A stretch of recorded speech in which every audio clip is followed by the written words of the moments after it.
আসসালামু আলাইকুম। সবাই কেমন আছেন? আলহামদুলিল্লাহ আমরা সবাই ভালো আছি। আজকে শুক্রবার সকালবেলা এখানে বউয়া রান্না করবো। সাফনের আব্বু বউয়াটা খুবই পছন্দ করে। এখানে বেশি করে আলু কেটে নিয়েছি, আর এখানে চালের খুঁটটা ভালো করে ধুয়ে রেখে দিয়েছি, সাথে কাঁচামরিচ, তেজপাতা। এখন বউয়াটা বসাই দিব। শুক্রবার দিন আর বাবা বাসা থাকলে আমি চেষ্টা করি মাঝে মধ্যে বউয়া ভর্তা খাওয়ানোর জন্য, কারণ বউয়া ভর্তাটা আমাদের সবার খুবই পছন্দ। এখানে কথা বলতে বলতে আমি শুকনো মরিচ দিয়ে দিলাম। শুকনো মরিচটা একটু হালকা ভাজা, এটাই এখন দিয়ে দিলাম। হাতের কাছে পেয়েছি এটা। এখন এর মধ্যে আমি দিয়ে দেবো এখন পেঁয়াজ কুচিগুলা,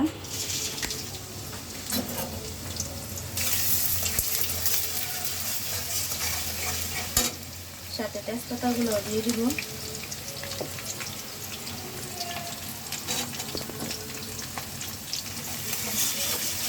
বেশি ভাজবো না পেঁয়াজটা, এখন সময় নিয়ে পেঁয়াজটা ভাজবো। পেঁয়াজটা একটু হালকা ভেজে নিয়েছি। এখন এর মধ্যে একটু আদা রসুন বাটা দিয়ে দিব।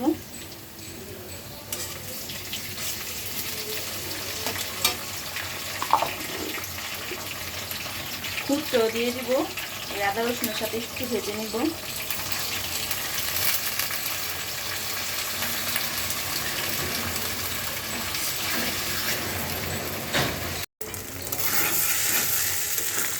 চালের খুঁটটা আমি একটু ভেজে নিয়েছি। এখন আমি পানি দিয়ে দিব পরিমাণ মতো।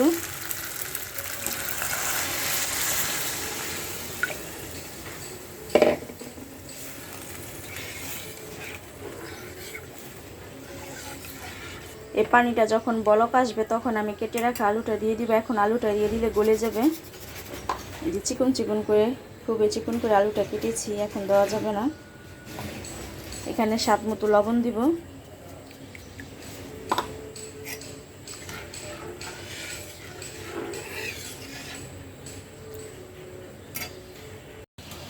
বলক চলে আসছে বউয়াটা। এখন এই যে কেটে রাখা আলুগুলো দিয়ে দিব।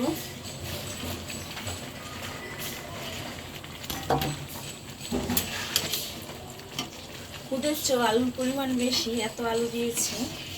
আলু বেশি করে দিলে আমার সাহেব খুব পছন্দ করে। এখন আলুগুলো আর ভাঙবে না, আলুগুলো আস্তে থাকবে। এটা এমনি ঢেকে দিব। আমার বউয়াটা রান্না করা হয়ে গেছে। এই যে বউয়াটা কিন্তু অনেক সুন্দর ঝরঝরা হয়েছে। এখন সকালের নাস্তাটা সবাই খেয়ে নিব। আর এখানে যে ভর্তা করেছিলাম, আরও একদিন আগে ভর্তা করে রেখেছিলাম, চাপা শুটকি। আর এটা সামুদ্রিকের চাপা, দুটোটাই চাপা। এটা বাঁশপাতা চাপা, এটা সামুদ্রিকের চাপা। ভর্তাগুলো ঝাল ঝাল করে বানিয়েছে, আর ভর্তাগুলো খেতে কিন্তু অনেক মজা। এই ভর্তা দিয়ে এখন আমরা বউয়াটা খেয়ে নিব। আর এখানে ভাতের চালও ভিজাই রাখছি। সকালের নাস্তাটা খেয়ে তারপর দুপুরে রান্না করতে চলে আসবো। সকালের নাস্তায় খুদের বউয়া আর ভর্তা খেয়েছি। খাওয়ার পরে যে এতটুকু রয়েছে।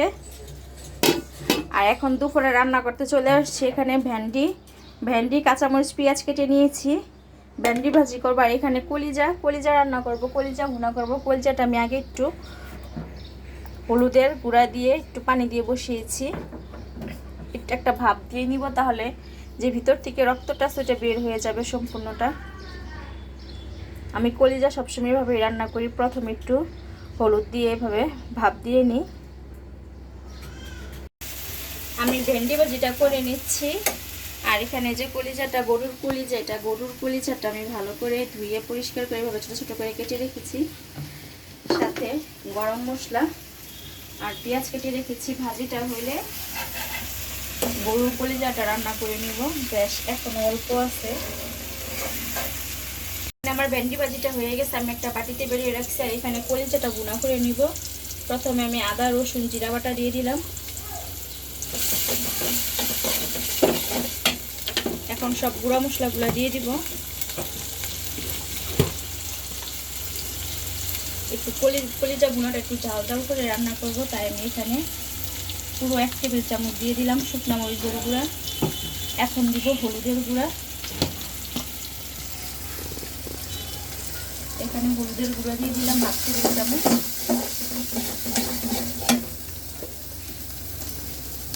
আর দিব ধনিয়া গুঁড়া। এটাও আমি 1/2 টেবিল চামচের একটু কম দিয়েছি। পানি দিব।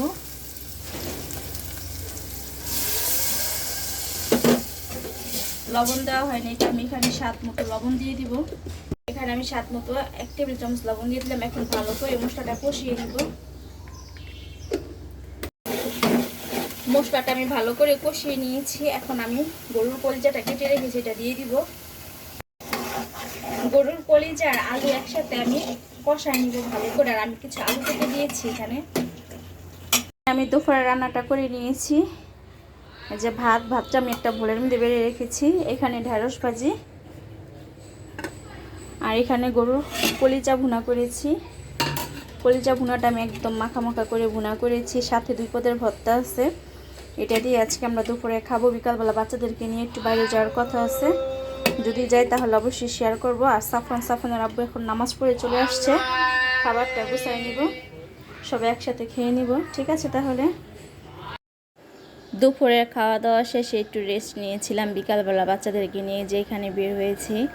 আর আমাদের বাসার আশেপাশে সব কিছু পাওয়া যায়, এমন একটা জায়গায় থাকি আমাদের বাসা, মানে হাতের নাগালেই সব কিছু পাওয়া যায়। আমাদের বাসার সামনে খুব কাছে এই যে মোমোর দোকানটা, এখান থেকে মাঝে মধ্যে সাফনের আব্বু নিয়ে যায় পার্সেল ছেলে মেয়ের জন্য। ছেলে মেয়ে খুব পছন্দ করে মোমোটা। আমি কখনো খাইনি, আমার কাছে মোমোটা কেন জানি ভালো লাগে না। আর ওদের সসটাও খুব মজা। এবার যে এখানে প্রথমে 1 প্লেট মোমো নিয়েছি ছেলে মেয়ের জন্য। আমাকে ছেলে মেয়ে জোর করতেছে, তো বললো আম্মু তুমি একটা খেয়ে দেখো। একটা খেয়ে দেখি যে খুব মজা।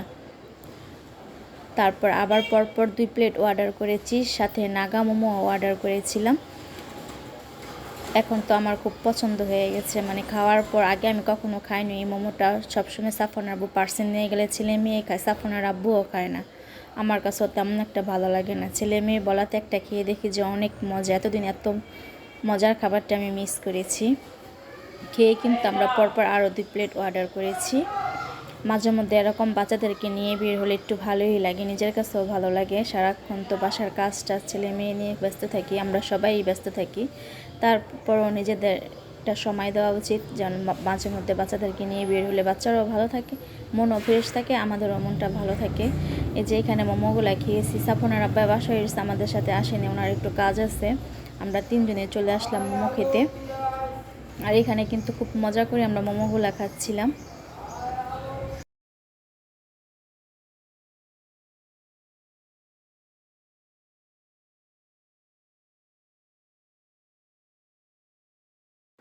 আমাদের এখানে যে নাগা মোমোটা চলে আসছে, আর এই নাগা মোমোটা আমরা খুব কম ঝাল দিয়ে নিয়েছি।